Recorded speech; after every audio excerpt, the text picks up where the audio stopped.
So, welcome everybody. I see people still joining. It is delightful that so many people are joining this series of lectures by Dr. Stephen Fleming. I'm very grateful that he agreed to give these first lectures despite the very not very convenient stuff with Zoom, and hope that we will have opportunities in the coming academic year to have really live lectures in the amphitheater and invite Steve again. So let me read you quickly the very rich curriculum that you can find in Indico. I've put also an article there, but you will have the opportunity to find much more on his research on the web.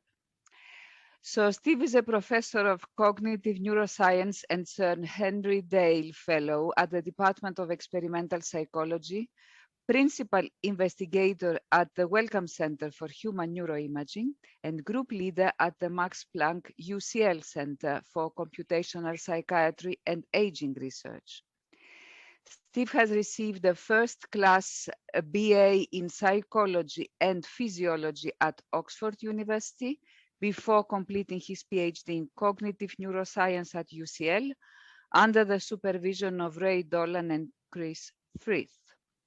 He was awarded a Sir Henry Wellcome postdoctoral fellowship to study with Nathaniel Doe at New York University and Matthew Rushworth at Oxford, focusing on computational models and metacognition. Steve's research has been recognized while the William James Prize from the Association of the Scientific Study of Consciousness, a Rising Star designation by the Association of Psychological Science, a Wiley Prize in Psychology from the British Academy, a Philip Leverhulme Prize in Psychology, and the British Psychological Society Spearman Medal. So, thank you again for talking to us today. Thank you for having shared the screen, and please go ahead. Okay, well, thank you so much for that lovely introduction, Maria, and thanks everyone for coming along to this talk today. And it's a real pleasure to be talking to an audience I don't usually interact with. So I'm intrigued to have a discussion with people outside my immediate field, and as Maria says, hopefully one day I will get to come and visit you all at CERN as well. So a lot of what I'm going to talk about today is grounded in a book that I've recently published aimed at a general audience called Know Thyself. It's also, I guess, aimed at people interested in neuroscience and psychology more generally. And it's really focused on a new field of research that has been getting going over the past couple of decades, which is focused on the neuroscience of metacognition, or thinking about thinking. So that's going to be the focus of the talk today. And then the talk tomorrow is going to zoom in more on some recent and unpublished work we've been doing on theories and models of consciousness. So self-awareness, what do we mean by self-awareness? Well, I think it's nice to start with a fairly broad and I think intriguing and insightful quote from the novelist Vladimir Nabokov, who says, being aware of being aware of being. In other words, if I not only know that I am, but also know that I know it, then I belong to the human species. All the rest follows, the glory of thought, poetry, a vision of the universe. In that respect, the gap between ape and man is immeasurably greater than one between amoeba and ape.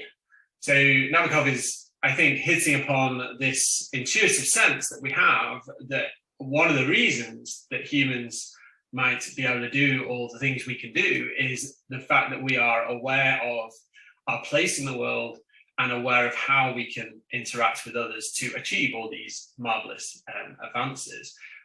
He also suggests here that perhaps self-awareness is uniquely human, and that has been challenged, as I'll come on to later in the talk. And I think we now have a perspective that is more graded, where certainly close evolutionary relatives such as chimpanzees, non-human primates, we think do share some degree of metacognition. But there is a sense, as I'll come on to later in the talk, that there's aspects of self-awareness that are uniquely human. So it's this ability to consciously reflect on ourselves, to think about our behavior and our mental lives. And the importance of good self-awareness, I think, can often seem less obvious from the outside than, say, the ability to make mathematical calculations or have a good memory. It's hard to test psychologically. And for most of us, metacognition or self-awareness is a bit like the conductor of an orchestra. It's sitting in the background, and it's occasionally intervening to nudge the players in the right or wrong direction. And in the same way that an orchestra will continue to play without the conductor, a lot of our mental processes can proceed and unfold without metacognition, without self-awareness. But just like a conductor can make the difference between a routine rehearsal and a world-class performance, similarly, we think that metacognition is playing a fundamental role in enabling greater performance in many areas of our lives. And so, as Maria mentioned in her introduction, I run a lab at UCL in London. We're based at the Wellcome Centre for Neuroimaging. Excuse me, Steve, sorry to interrupt you, but somebody is writing that the sound is poor. I don't have this, but maybe speak up a little bit. I don't have this poor sound, but maybe speak up. So I think the problem is someone is unmuted and we're getting quite a lot of interference. So I don't know whether you, Maria, are able to mute that person.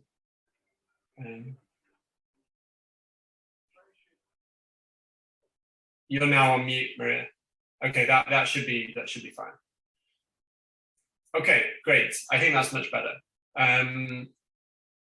But again, if okay, I'm just looking at the chat now. Is the sound better? I think someone was saying it's better now. I think the problem was that someone was unmuted. Right, so let's continue. Sorry to interrupt you. Thank you. I don't know, it sounds good to me. It's clear. Okay, great. Okay, so I still have this, there's a phone ringing in the background. Okay. If everyone can just make sure they're on mute, that'd be great. And hopefully we won't get any interference. Okay, so yeah, our lab is based in a townhouse in the middle of London. We have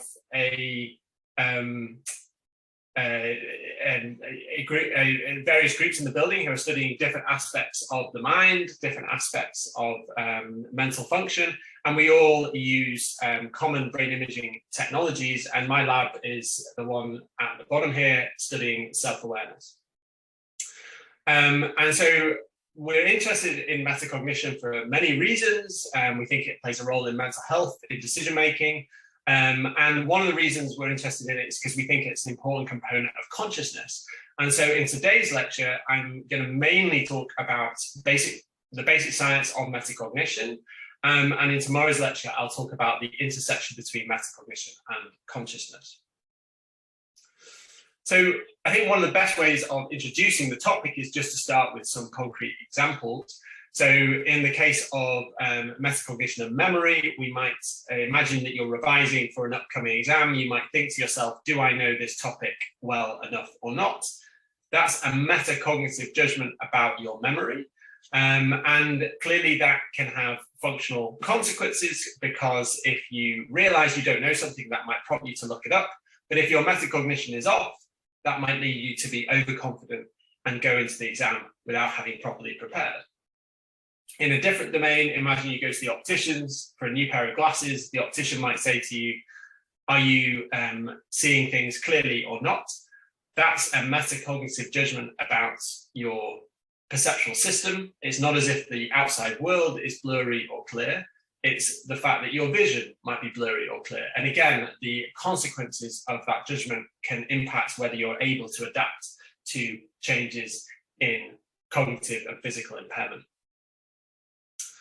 So we're interested in how the raw materials of the brain creates this capacity for metacognition and self-awareness. And the raw materials, as many of you will know, that we're studying are brain cells, of which in the human brain there are around the 86 billion cells on average. And each of these cells, we think, makes around 10,000 connections on average, again, between other cells. So the brain itself is one of the most complicated wiring diagrams known to humanity, but luckily for us as human neuroscientists, it's not all just one homogeneous mass. Instead, there's this macro scale structure that we can study. So just like we can study the layouts of a city without having a detailed floor plan of everyone's homes, we can begin to understand the overall function of different regions of the brain and how they work together to support metacognition without necessarily knowing things about individual cells. And we are now lucky to be able to use several non-invasive technologies for imaging the function of the living human brain. So one technique we use quite a lot in our lab is electroencephalography or magnetoencephalography. And both of these technologies allow us to record small variations in the electrical and magnetic field around the scalp. And we can then use models to relate these changes that we see at the scalp, at the surface, to underlying neural activity. A complement to EEG and MEG is functional MRI. And standard MRI, as again many of you will know, can take static pictures of the brain by imaging differences in proton density across in 3 dimensions. And functional MRI is like a hot-wired version of MRI, where the physicists in our center create novel sequences that can image the oxygen level in the blood. And that increases when neurons in that part of the brain are more active because they need more oxygen to fire. And we're then able to take several fairly rapid snapshots of activity over time, every second or two, while people are lying in the scanner performing a cognitive task. And the dynamics of those blood flow changes then give us a map of where brain activity is being recruited to a greater degree or a lesser degree. So we, in our lab, ask people to carry out tasks probing metacognition and self-awareness while we measure their brain activity using this range of non-invasive brain imaging technologies. So how do we do that? How do we measure metacognition? Well, this is the science of self-awareness, the science of metacognition has had somewhat of a checkered history in psychology. So in the late 19th century, the first psychologists, people like Wundt and Titchener, working in Germany in the late 1800s, were very interested in introspection, what people can think about their own minds.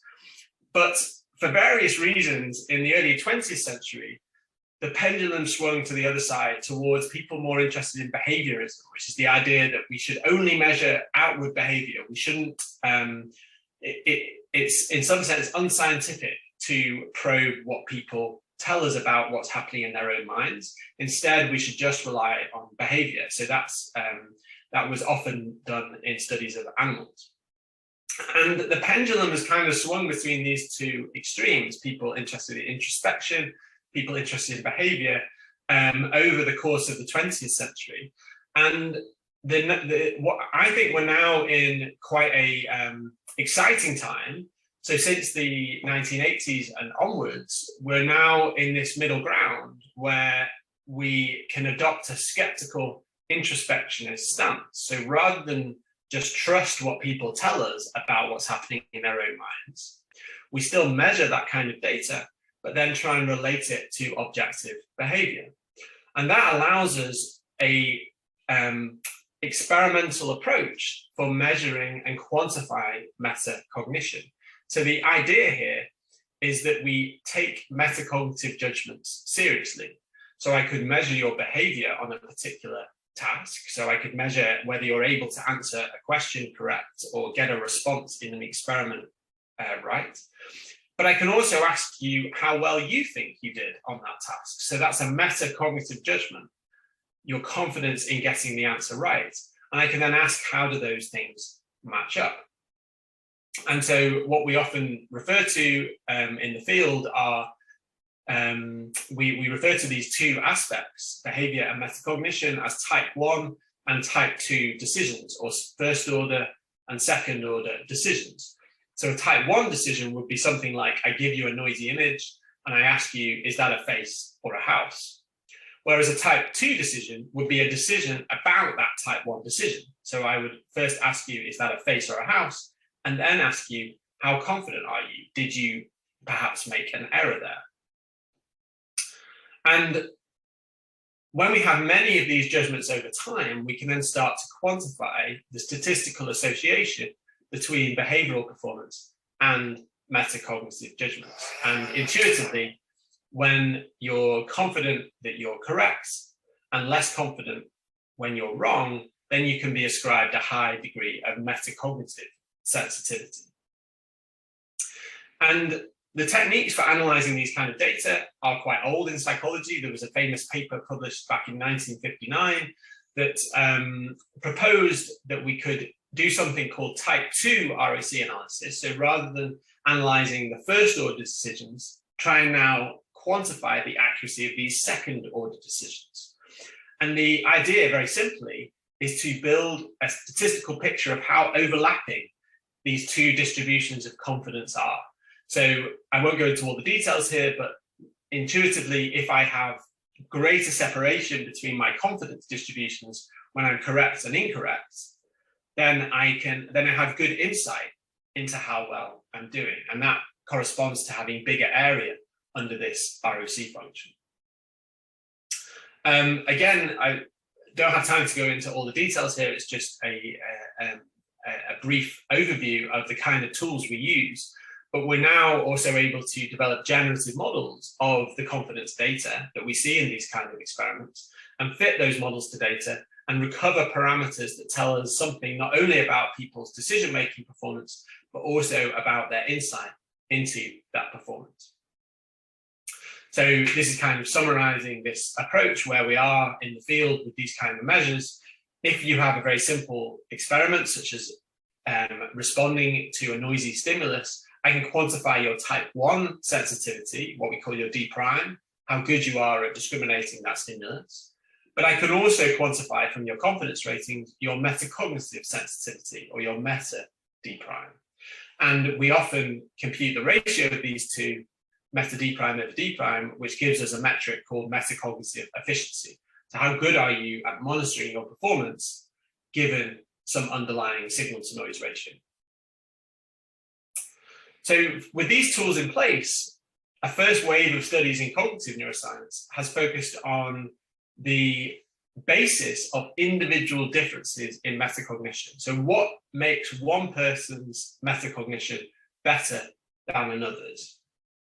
And a key focus here has been on the prefrontal cortex in the human brain, because we know from clinical studies that damage there often affects people's self-awareness and their insight.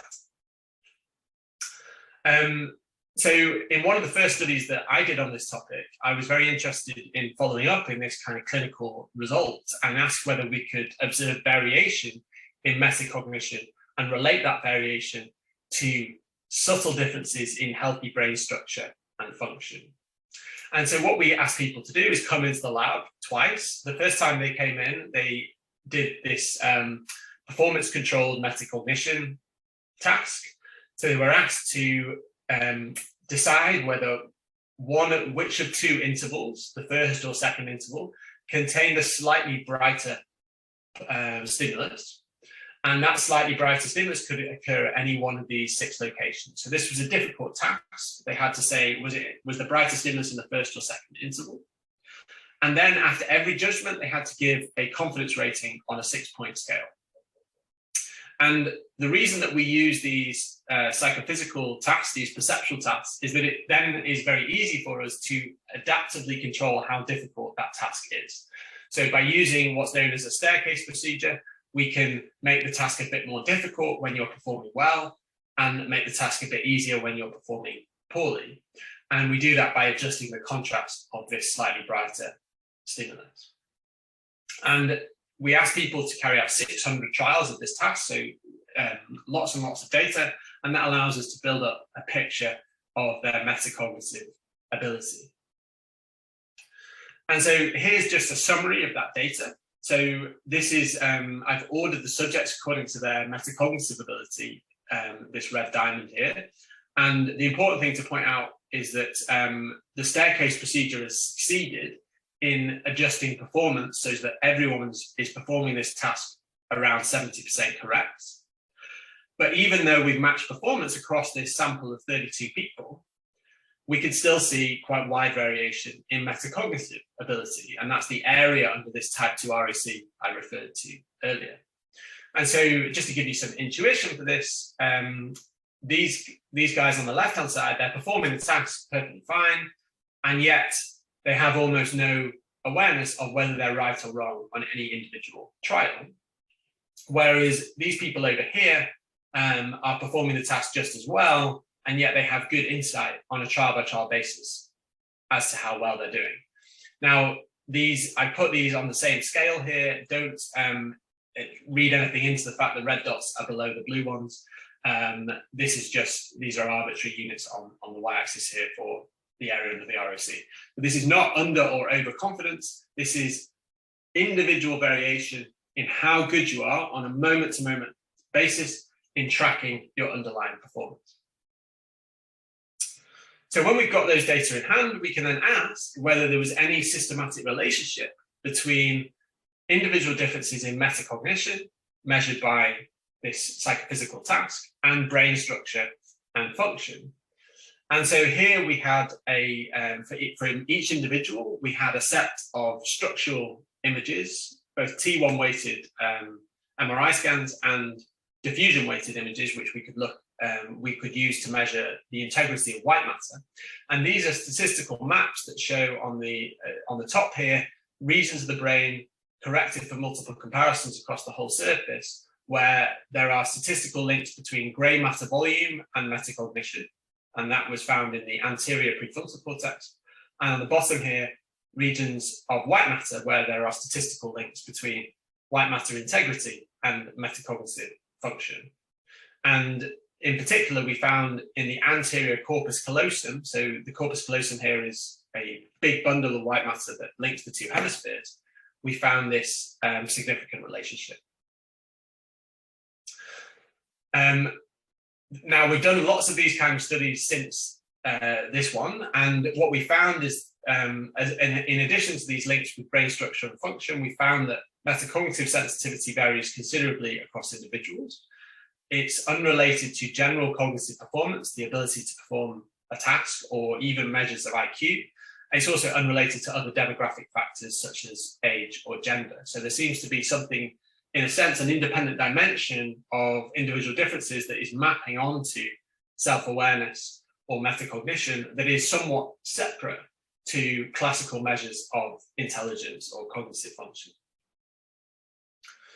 Now, since our study came out in 2010, there's now been a number of studies, both from our lab and other labs, that have confirmed and extended these findings, showing that there is a circuit in the anterior prefrontal cortex towards the front of the brain that is important for self-awareness and metacognition. And I haven't got the slide to hand here, but we think that this makes sense because in the human brain, we know these frontopolar regions towards the very front of the prefrontal cortex are particularly expanded in humans compared to non-human primates. And we also know that the APFC is at the top of a cognitive hierarchy, and it acts as a convergence zone, as you can see by this connectivity map down here, for inputs from other prefrontal regions. So these initial findings on individual differences have set the stage for a lot of the work we do in the lab at the moment, and we're trying to understand in more detail the contribution of these prefrontal regions to metacognition. So as well as individual differences in metacognition, we've also been interested in understanding the processes that underpin within subject construction of confidence in these kind of tasks. So in particular, we're interested in looking at the neural encoding of confidence. So can we design experiments where we can manipulate the experimental factors that impact on variation in people's confidence in their performance?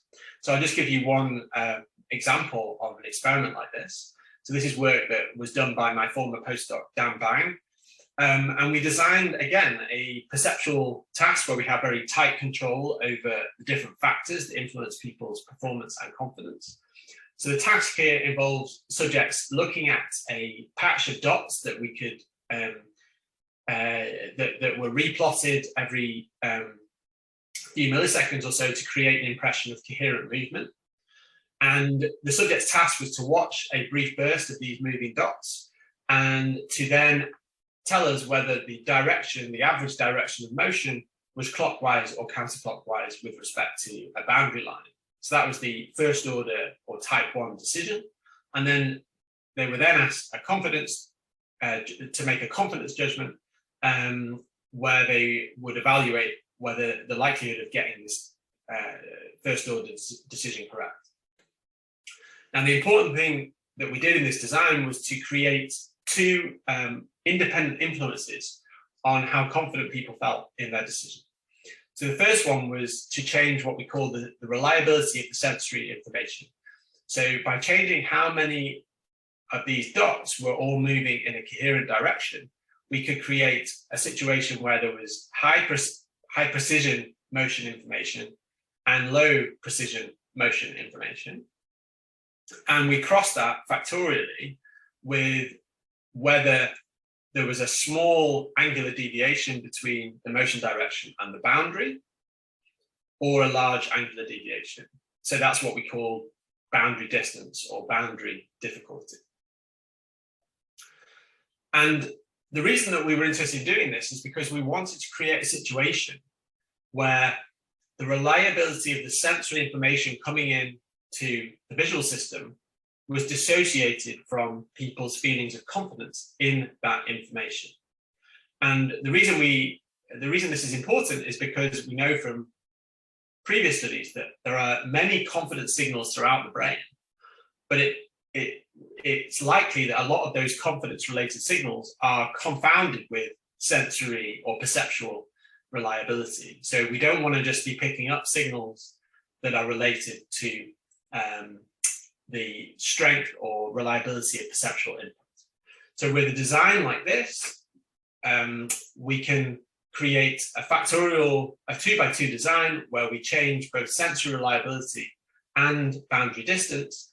And that creates this dissociation you see on the right-hand side, where now we break this monotonic relationship between sensory reliability and confidence. So now there are both these easier and harder trials at the same level of sensory reliability.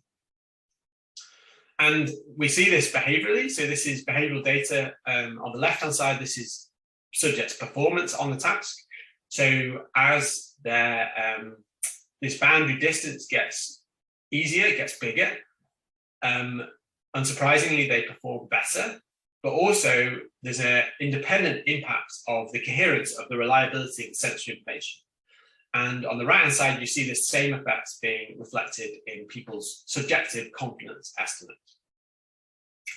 So we can then go to our brain imaging data. So here we're using functional MRI, and we can ask at a whole brain level whether there are different activity patterns that co-vary with reliability or confidence. And so when we look for the main effects of sensory reliability, we see a network of regions in the visual and parietal cortex. In particular here, I'm highlighting regions in area MT+, which we know from other studies is carrying motion-related information, and in the intraparietal sulcus, which we know is also involved in accumulating sensory information.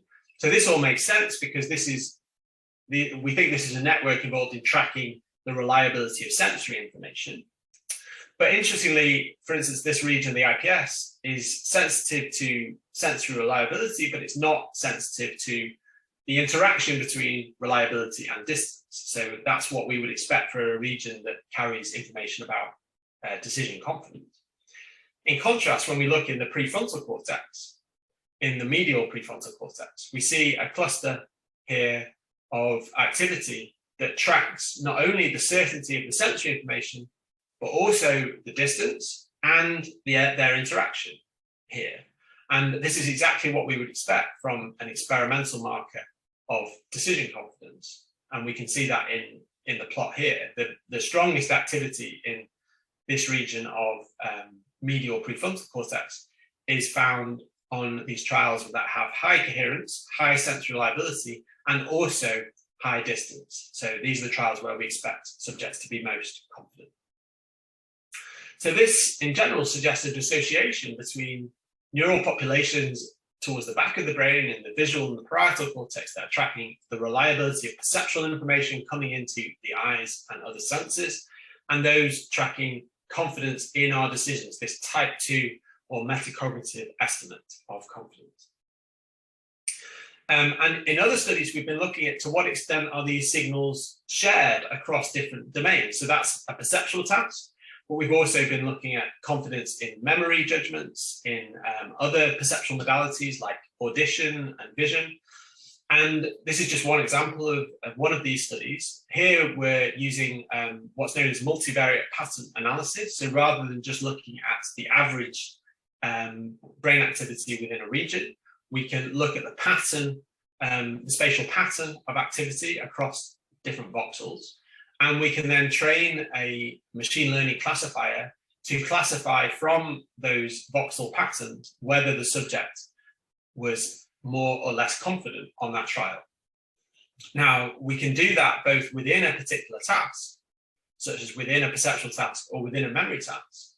But interestingly, we can also ask, once we've trained our classifier to distinguish high and low confidence brain activity patterns in the perceptual task, can we then use that pattern to predict confidence in the memory task and vice versa? And what we find, I'll just go straight to the whole brain result here. These regions in yellow in the medial prefrontal cortex show this cross-classification signature. So it looks like the brain activity patterns in the medial prefrontal cortex that we saw in Dan's study are carrying information about decision confidence, are also doing so in a relatively domain general or task general way. So there seems to be some relatively generic metacognitive signal about how confident we are in individual decisions that we can pick up from this medial prefrontal brain region.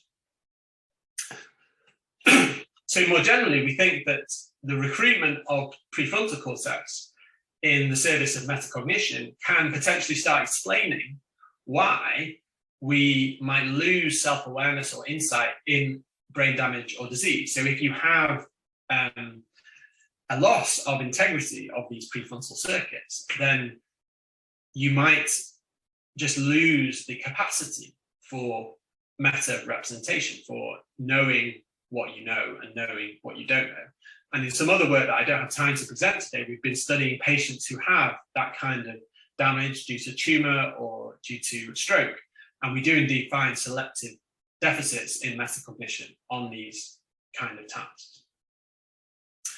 Okay, so in the last few minutes of this talk, I want to turn now to think more in more depth about the kind of computational architecture that might support self-awareness. And so I mentioned at the start that we think that some aspects of self-awareness are indeed uniquely human, whereas others might be more general and shared more widely with other animals. And so one way of approaching this question to try and define what is it that seems to be specific about human metacognition is to take a computational modeling approach. So this is one thing that one line of work we pursue in my lab is, rather than doing experiments and brain imaging, we're also interested in devising quite simple, but we hope useful, computational models of how different metacognitive judgments are being formed. So if we think to ourselves, okay, if we wanted to write down some equations that would compute confidence in these kind of tasks, what would we need to do? Well, we could start by saying, well, the goal of the subject in one of these noisy perceptual tasks is to figure out the state of the world from some noisy information. So here, the possible world states are that the motion is going to the right or the motion is going to the left. And in another task, it might be that the image is a face or the image is a house. So this is a very natural starting point. We can think of the goal of the subject is to try and figure out the hidden state of the world. And the subject can indicate that in their type 1 decision by making some binary action. So they can press a button, the left or right hand button, to indicate what their judgment was. And then we ask them this type 2 decision. And in a Bayesian framework, we can think of confidence as reflecting some probability of this action being correct. So the action matching the true state of the world, given some internal states, given some internal brain states. And then the challenge for us as experimenters, as computational modelers, is to figure out what's in this black box. So what is going on in the heads of the subjects when they're generating these actions and these confidence estimates. So one way of thinking about this is we can think of different possible architectures. So these are not meant to be simulations of what the brain is doing. These are much more abstract than that. These are models that are designed to constrain the possible computations that people might be using when they're solving these tasks. So one simple starting point is to consider what we call a first order model, that this black box just has a single noisy decision variable in it, and that decision variable drives both actions and confidence ratings. Now, we think that that is unlikely to be the full story. Why do we think that's unlikely to be the full story? Well, we know from quite a bit of work now that we can see dissociations between these two things. So as I showed you earlier, you can control people's performance to be relatively equal across individuals, and yet still see quite wide variation in their confidence estimates. So it seems like some kind of common first order pathway is not going to be sufficient. Another popular approach is to use what we call post-decisional models, where people make a decision and then they continue accumulating evidence, accumulating information that they can use to inform their confidence judgments. And it's likely that these post-decisional circuits do, post-decisional processes do contribute to many of our metacognitive judgments. And another approach, somewhat more heavy-duty approach, is to think, well, perhaps there is, the brain is not some bottleneck, it's processing information in parallel. So perhaps the situation we're in is more like this one, what we call a second-order model, where now there's a parallel separation between the information driving decisions and confidence ratings. These are obviously likely to be correlated because they're driven by common information, and yet the task of the subject is to integrate the information available, both from its own actions and this confidence variable, to come up with a confidence rating. And so second-order models permit these dissociations between performance and metacognition, and they also predict more generally that confidence is a construction from both state and action variables. So what do I mean by that? Well, more broadly and more roughly, we think that one promising approach for understanding what's the computation supporting self-awareness is to think of estimating one's own confidence in tasks like these as being computationally equivalent to estimating the performance of an individual, of another individual. So this is very much a hypothesis. This is not proven in any strong form, but I just want to spend the rest of the talk outlining some evidence that for why we think this might be along the right lines. So this would be the between subject case, where I'm estimating the performance of another individual, and this would be the within subject case, where I'm estimating my own performance, perhaps by applying similar computations. So how would this work in practice? So consider this observer watching another actor making a decision. So a common sensory input gives rise to some unknown hidden states in the two subjects, and the actor then makes some binary decision. So the observer's job is then to compute their confidence that the actor has got the answer right. And again, the Bayesian solution here is to use one's own hidden state of the world to infer what the world state might have been, and then compare this against the action taken by the observer. And a full Bayesian would also represent the uncertainties or precisions associated with each step in this generative model. Now, we can also think of a similar computation going on in the case of one's own behavior. So this, the idea here is that, as I mentioned earlier, computing confidence in our own performance might be computationally equivalent to estimating confidence in another person's behavior. So here, within the same individual, a sensory input generates at least two internal states, probably many more. And this involves both the decision variable that drives the action and a correlated but somewhat independent internal state that informs people's confidence judgments. And confidence ratings in our performance are now computed in exactly the same way as we would compute confidence in the performance of another individual.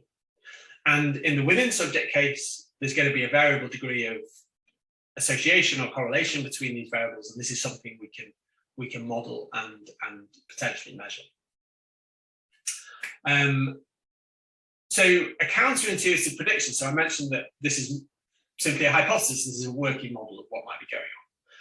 Now, how can we start to test the prediction of this kind of model? Well, one qualitative and quite powerful counterintuitive prediction of second-order architectures is that information from one's own actions should itself inform our confidence judgments.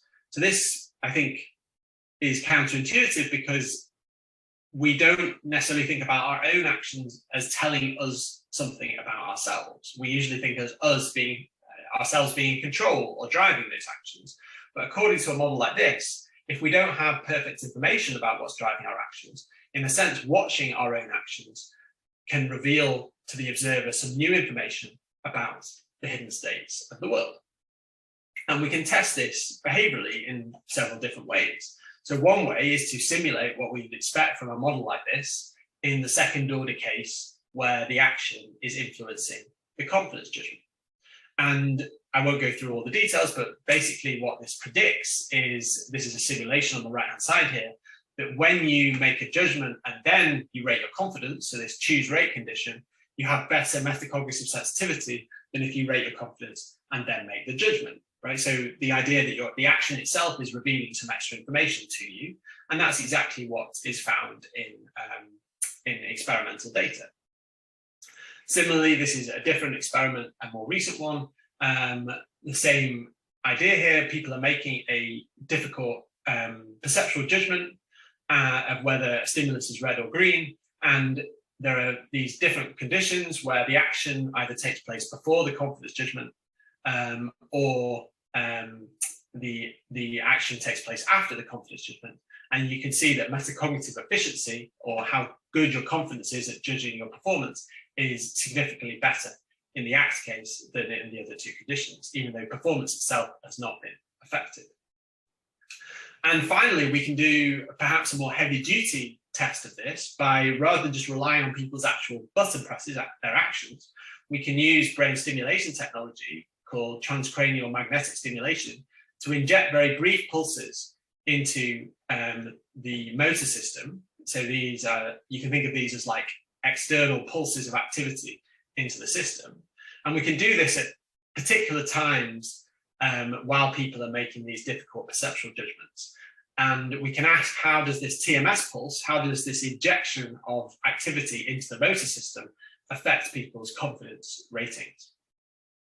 And so the way we did this, this detail is less important. We can either stimulate ipsilaterally to the response hand or contralaterally to the response hand. So that's equivalent to boosting or inhibiting the response that people are giving. And what we find when we do this is that when we just look at their performance on the task, whether how good they are at discriminating the stimulus, there's no effect of the TMS, whether it's given before or after the response. But when we look at people's confidence judgments, we see that the TMS, this pulse that we inject into the motor system, systematically influences people's confidence. So congruent stimulation, when I stimulate when I boost the activity associated with your motor response, that boosts your confidence. Whereas when I stimulate incongruent on the ipsilateral hemisphere, that reduces your confidence in your decision. And so again, this is qualitative evidence that when we are engaged in metacognition, when we're engaged in thinking about our performance, we don't just read out the strength of information driving that decision, we reflect on the entire perception action cycle.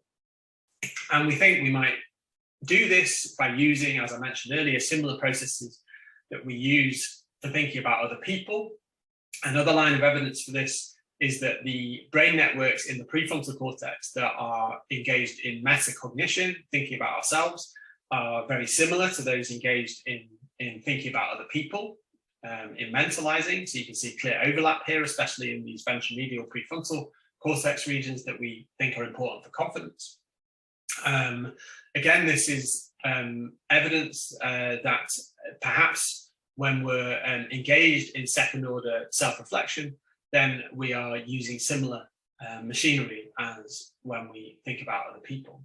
And finally, some quite recent data. This is not from my lab, but I think it's important data from Toby Nicholson and colleagues. What they did was studied the potential links between metacognition and thinking about other people. And they did this both in healthy controls and also people with autism, who we know from other work are impaired often in thinking about other people. And what they found was, well, they found a few different things. First of all, they found that autistic participants were impaired in their explicit confidence ratings about themselves compared to neurotypical participants. However, there were no differences in basic task performance, the ability to do these perceptual discrimination judgments. And in addition, when they asked people to engage in a secondary task that involves thinking about others, this interfered with explicit confidence judgments about one's own performance. And what was important is that a similarly demanding secondary task that does not involve thinking about others does not interfere with metacognition. So together, all of these findings line up with this idea that when we're engaged in explicit metacognition, when we're engaged in thinking about ourselves and how we're performing, we're using perhaps similar machinery that we use to think about other minds. And this is potentially one reason why some aspects of metacognition and self-awareness are uniquely human, because we think that the ability to fully engage in thinking about other minds and represent them as different from ourselves might be something that is uniquely human. And there have been a lot of tests of this in many different animal species, and there's some debate about whether chimpanzees pass theory of mind tests, but it does seem to be something that is quite difficult for other animal species to pass. And we can summarize this idea in, like many ideas can be summarized in a New Yorker cartoon. This is, I think, one of these cases where the idea of a symmetry between self-awareness and awareness of others is captured in this caption, where the man says to his wife, "How should I know what I'm thinking? I'm not a mind reader." Okay, so this is where I'll finish. Just to summarize, we can measure metacognition about different tasks as the statistical association between behavior and confidence. Adopting these formal signal detection theory frameworks allows simultaneous estimation of both first order and metacognitive sensitivity from behavioral data. Confidence, we have found, is encoded in specific activation patterns in the prefrontal cortex, and it's encoded independently of behavioral performance. And this potentially explains why, when you have damage or impairment to prefrontal function, that you might lose aspects of self-awareness. And finally, human level self-awareness, we think, might be supported by second order computations that share resources with the capacity to think about others, or theory of mind. And as I said earlier, quite a lot of this is further unpacked and described in my recent book. And tomorrow we'll talk more about consciousness and computational approaches to that. So thanks very much for your attention. Thank you so much. Steve, can you hear me? Yes. Thank you. It was extremely clear. The slides were clear. The explanations were valuable. Thank you so much. It's obvious when one understands one's own field of research that the explanation is clearer. Thank you. So if you agree, we can stop sharing so that I can see the gallery better and people can raise hands and ask questions. I have already a question in the chat by Eugenia. So I don't know if Eugenia, you want to unmute and ask. I can read it from the chat and then you can comment. So Eugenia's question is whether your findings can be used by us to increase our decision confidence and decrease the effect of others on our self-confidence. Yeah, that's very interesting. So this is something we're actually working on at the moment. So we're interested in whether we could design environments or schedules of feedback that can tune or boost people's metacognition and shape their confidence in particular directions. And this is something that we think we can do. And we have some promising data on this that suggests it also may be domain general, which is really important, right? So if we want this to be widely applicable and helpful in people's lives, then it wouldn't be very helpful to just know about how confidence is being formed on one particular task. But as I showed in the talk, we think there are circuits that represent more abstract degrees of confidence or how well we think we are performing. And we've shown in some published work a couple of years ago that we can give people feedback that shapes their metacognitive assessments, that makes them better at aligning confidence with performance.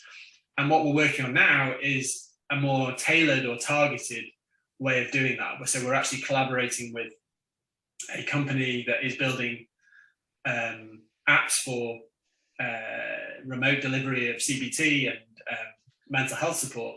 And we think that by potentially using these models of confidence formation, we can perhaps design tailored interventions that could change or boost people's confidence in cases of low self-efficacy, low self-esteem, and so on. Thank you. When you said CBT, you mean cognitive behavioral therapy? That's right. Thank you. So I will call the people based on the sequence. I saw the hands. I apologize if I didn't see them in the right order. So Pasquale, would you like to unmute and ask your question? Yes, thank you. You hear me? Very well. Okay. Thank you. Thank you very much for a great talk. I'm just referring to that, to the chart, I think Fleming et al. 2010, where you show really the metacognition ability and the performance chart. And I just, I didn't read the paper, so I'm not sure I understand well the chart, but I just was wondering how those subjects, let's say, are differentiated in terms of, for example, age or morbidities, and also if those data are, let's say, cross-sectional across the population of those individuals, or if you follow the people longitudinally in time. I mean, if you have a kind of change in time in metacognition abilities of those people. Yeah, thank you. These are great questions. So to take the first one first, so this is a cross-sectional study, and that was a relatively small sample. And when we do our brain imaging work, we often work with relatively small samples on the order of 30, 40, 50 subjects. But we've also been studying individual differences So to answer your question directly, that was a convenient sample where we didn't explicitly control for age or other factors. We did screen people to make sure that they didn't have other psychiatric or neurological disorders. But we have also done much bigger studies where we're able to collect behavioural data on people's metacognition and self-awareness over the web in data sets of thousands of individuals. And there we can start systematically analysing the extent to which metacognition is predicted by factors such as mental health, intelligence, gender, other demographic factors. And what we find there is a few different things. So we've actually just finished a study of age-related changes. And the good news, I guess, is that there's relative stability in metacognition into older age. The oldest person in our sample was 84, I think, and the youngest was 17. And when we just look at this parameter of metacognitive efficiency, it's relatively flat with age, whereas things like response speed and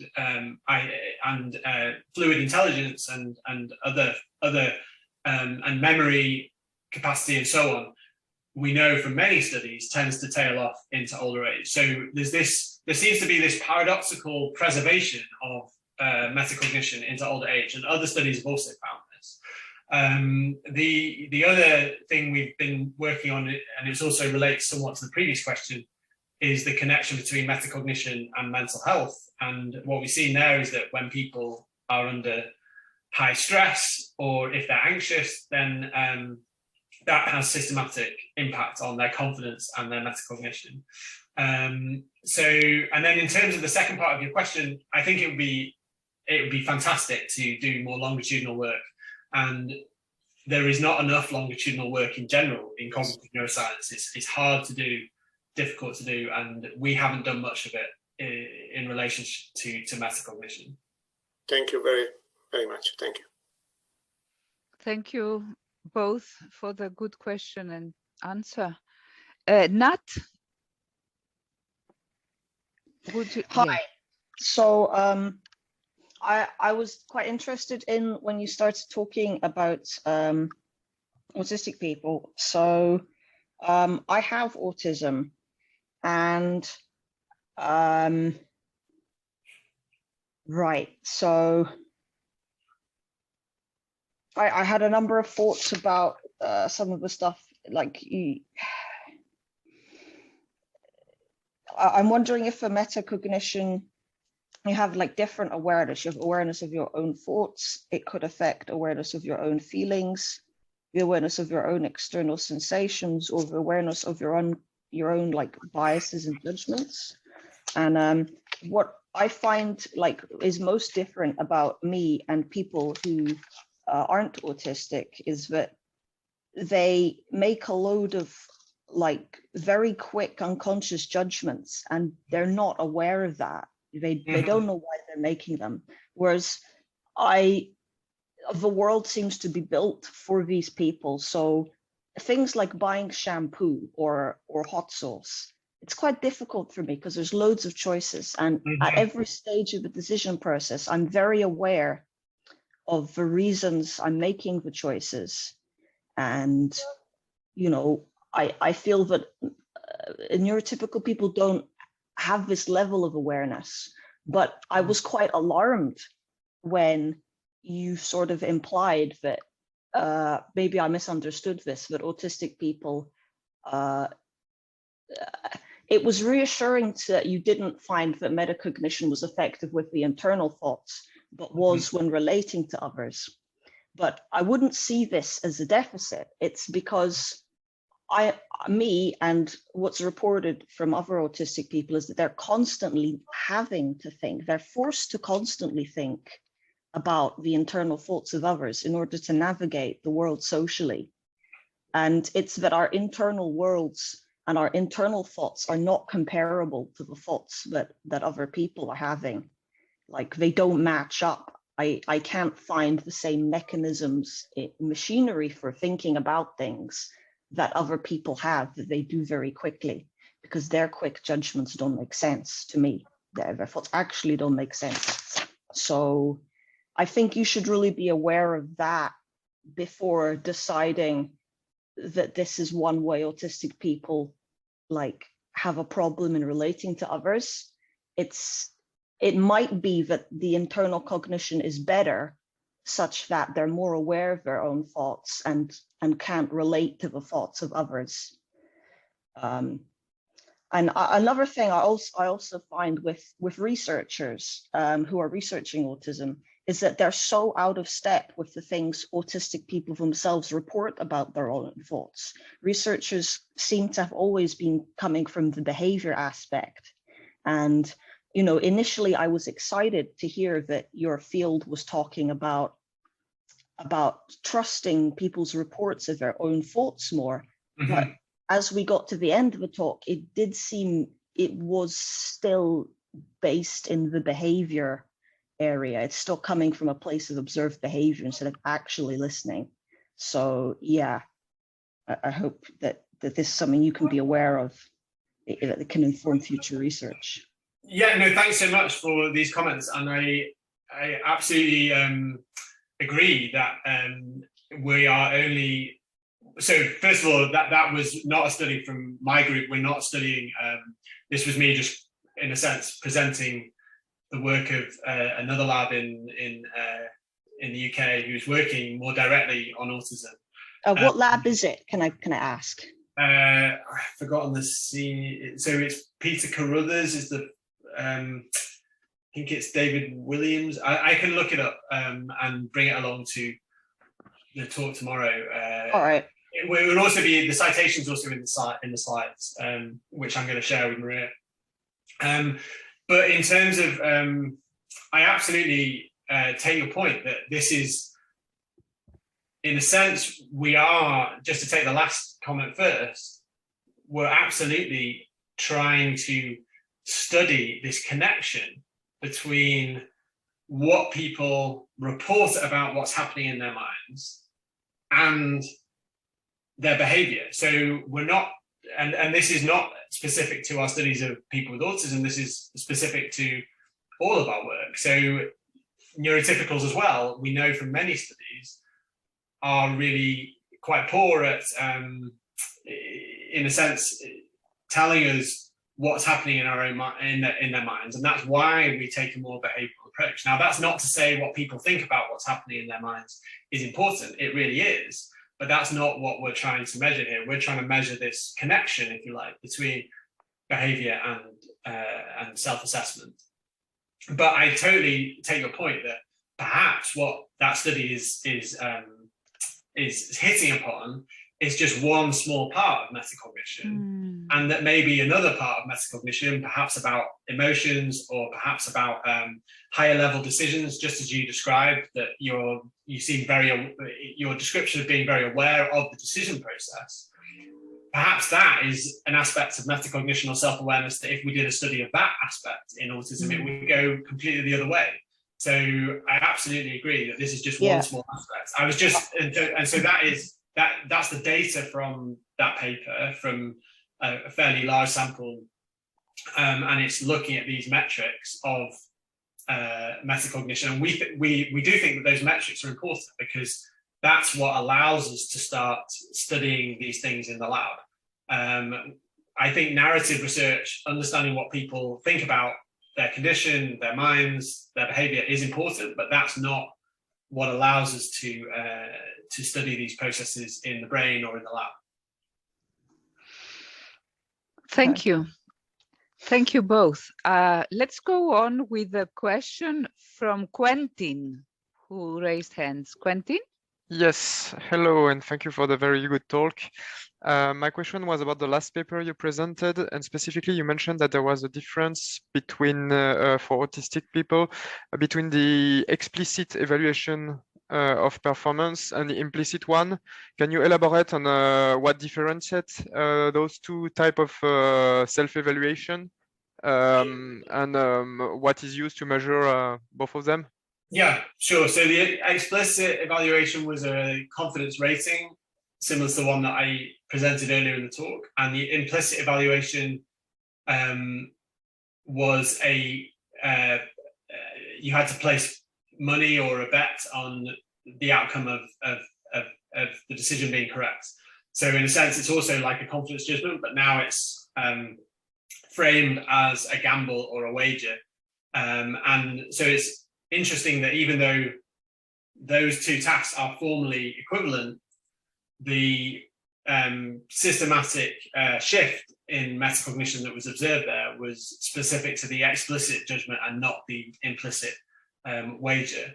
And this is something I think that, that this is one of the first studies on that difference. And the implication is that the explicit judgment is leveraging more of these theory of mind networks, whereas the implicit judgment is not. But we don't have the data to really say that for sure.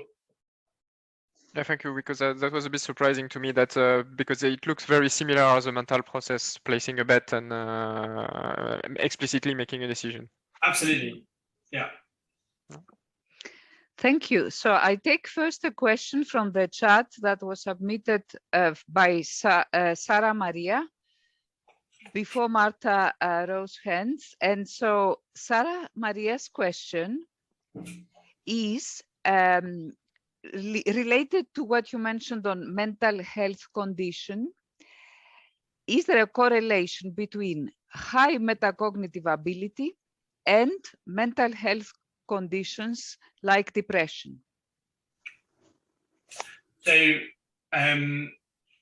we have found, so this was in my answer to Pasquale's question. I was saying we've done these large sample studies of thousands of people over the web, where we asked them to carry out a metacognition task and also fill out questionnaires on mental health.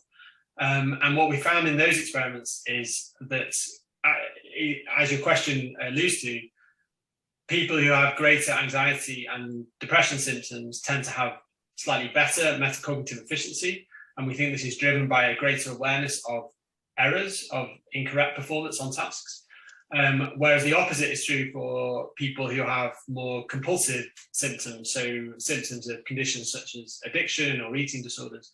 They have slightly impaired metacognition. And this is all relative. So these are statistical associations, the effect sizes are small, so it doesn't mean that, that says anything about one individual. This is on a population level. But the other aspect that I didn't talk so much about in today's talk was that metacognitive efficiency is just one parameter here in these tasks. The other thing that we can study is just your level of confidence. And there, as you might imagine, people who are more anxious or depressed tend to be underconfident in general across a range of domains. Thank you. That answers a number of questions I had written down. Very interesting. I suppose that Pasquale and Marta has not asked her question yet. So Marta's turn. Please, Marta. Yes. Hello, can you hear me? Yes. Yes, excellent. So first of all, thank you very much for this really excellent lecture. So I just have a short question. I mean, in some point during your lecture, you mentioned that some of your results or even some of the models you design, they depend, the results depend on what you call intelligence. So my question is, how do you define intelligence? Well, I guess the first thing to say is that most of our studies have not found an association between metacognition and intelligence. So we in a sense, find it somewhat surprising. So you might imagine that the capacity to monitor and think about our performance is somehow allied with greater intelligence, but that doesn't seem to be the case. So, and anecdotally, I think we all know people who are smart but unself-aware, and vice versa. And so that's the key result, I guess, that we have from those studies. It's a null result. It's a lack of correlation in large samples between IQ and metacognition. And the way we measure IQ in those studies is the way psychologists often measure it, which is using fluid intelligence tests. And these are kind of verbal reasoning type tests where you have to spot the odd one out or complete a sequence of analogies.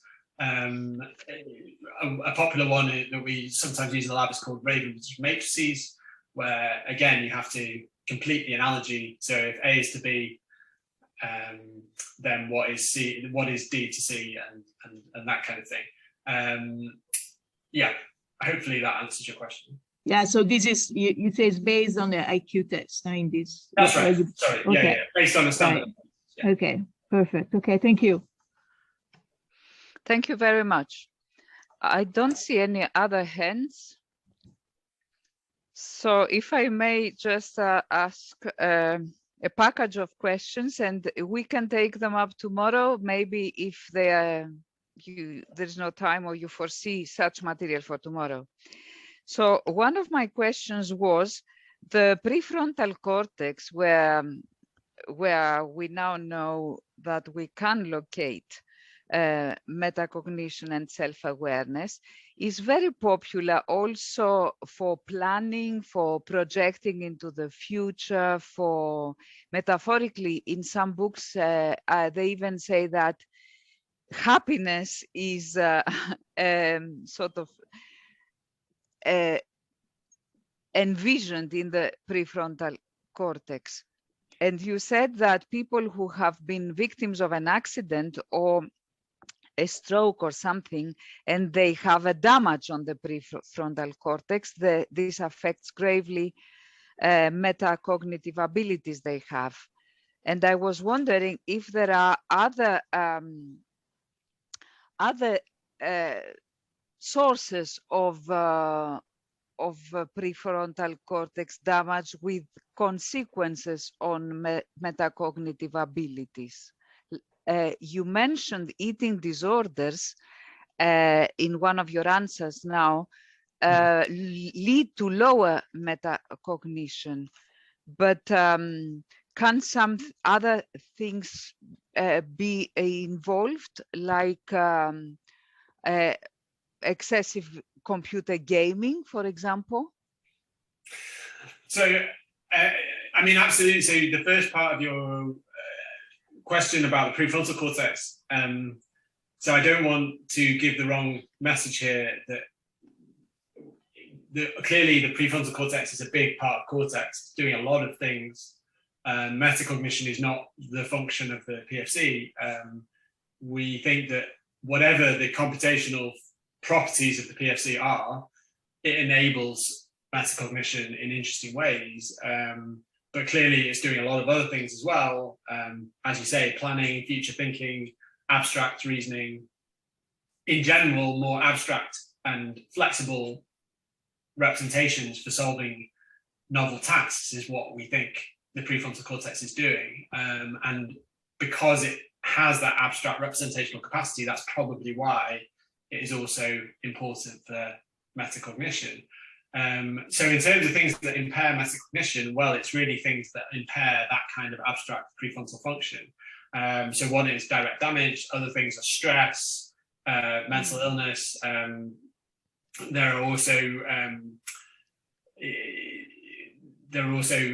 cases of where, in a sense, if people are in particular, if they're given particular systemic drugs that affect prefrontal function, such as noradrenaline, then you can have shifts in metacognition as well.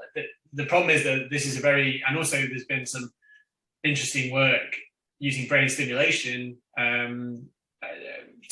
using a technology called transcranial direct current stimulation, where if you pass a weak current through the prefrontal cortex, you can, in some sense, prime or excite the circuits there. And that seems to have a beneficial effect on metacognition. So the problem is that this is a very small research.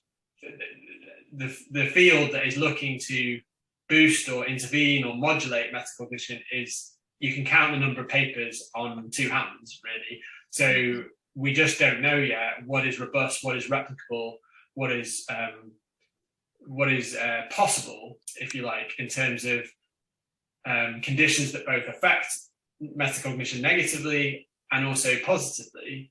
And also, as I mentioned in response to Nat's question, we're also studying a very narrow slice of what it means to be metacognitive. And there's all this other stuff in the real world, in real life, where we might think about other aspects of our function. We might think about our emotions, we might think about how our decision-making process. And that is not being captured by these kind of tasks. Thank you. Thank you so much. So if there is nothing burning right now to ask, I suggest we all meet again tomorrow at 11 for the second lecture. The link to the book and the slides I'll put on the Indico events this afternoon.